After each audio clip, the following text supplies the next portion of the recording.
এই যে নসিহতগুলো করছি, যারা আনম্যারিড তোমার জন্য এগুলো শোনার চেয়ে বেশি দামি। এই ডিসিশনটা এত এত গুরুত্বপূর্ণ, জীবনে যদি এটাতে ভুল করে ফেলেন কখনো, সারাটা জীবন আপনাকে এই বোঝা থাকতো যে আমরা এখন কি কি কাজ করলে কিভাবে স্টার্ট করব আর কিভাবে আমরা এটাকে সলভ করতে পারি। এই সলিউশনটা দুই রকম। এক নম্বর হচ্ছে যারা অলরেডি পরিবারে ঢুকে গেছেন তাদেরকে অন্য জায়গা থেকে শুরু করতে হবে। যারা অলরেডি পরিবারে ঢুকে গেছেন আপনাদেরকে তওবা করে ফিরে এসে আবার শুরু করতে হবে। আর যারা পরিবারে এখনো ঢোকেন নাই, আপনারা এখনো সৌভাগ্যবান। এখন থেকে যদি আপনারা এই নসিহতগুলো মেনে চলতে পারেন, ইনশাআল্লাহ আপনার পরিবারটা 8-10টা পরিবারের মতো হবে না। রিজিকের ব্যবস্থাটাকে করে নেন, তারপরে ওদিকে যান। আপনার আপন ভাই হিসেবে আমি কথাগুলো বলছি, মনে করেন। এরপরে আপনি যখন বিয়ে করবেন, বললাম মেয়ের জাস্ট দিনদারিতা দেখবেন।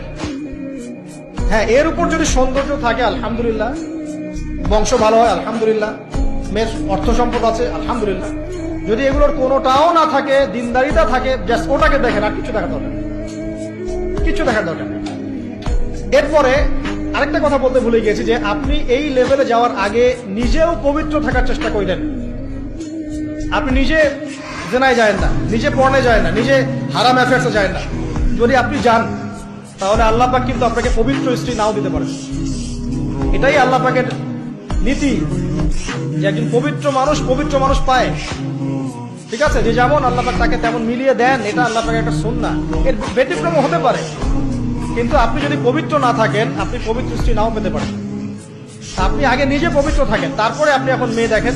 আলহামদুলিল্লাহ, বললাম দিনদারিতা প্রাধান্য দেন। এখানে হাদিসে এটা বলা হয় নাই যে 4টা গুণ দেখে বিয়ে করো, বরং বলা হয়েছে 4টা গুণ দেখে সাধারণত বিয়ে করা হয়। ঠিক আছে, করো আদেশটা এমন নয়, ইনকাহ কথাটা এমন নয়, বা ইনকাহু এমন নয়, তুনকাহু মানে বিয়ে সাধারণত করা হয়। কেউ টাকা দেখে, কেউ সৌন্দর্য দেখে, কেউ দেখে বংশ। তুমি দেখো দিন। নবীজি বলছেন তুমি দিন দেখো, নাহলে তোমার হাত ধুলে ধূসরিত হবে, মানে ধ্বংস হয়ে যাবে। আর দিন দেখার ক্ষেত্রে শুধু বাইরের গেট আপটা যথেষ্ট নয়, তার পড়াশোনা দেখেন, তার হিস্ট্রি ঘাটবেন, তার অতীতে সে কোথায় কোথায় পড়াশোনা করেছে, কি করেছে, খোঁজ খবর নেবেন। হুট করে তাড়াহুড়া করে কোনো ডিসিশন নিয়ে ফেলবেন, এটা খুব ভুল করে মানুষ। ঠিক আছে, তার হিস্ট্রি ঘাটেন, যে সে কোথায় পড়াশোনা করেছে, কি করেছে না করেছে। তার পরিবারের বায়োডাটা ঘাটেন, তার পরিবারের সদস্যরা কেমন, নামাজ পড়ে কিনা, তার ইসলামের প্রতি কেমন ধারণা পোষণ করে। তার মাকে দেখেন, তার মা পর্দা করে কিনা, তার মা ইসলামের উপর আছে কিনা। তার নানিকে দেখেন, তার পরিবার বর্গকে দেখেন, তারপর একটা আপনি ডিসিশন নেওয়াটা সহজ হবে।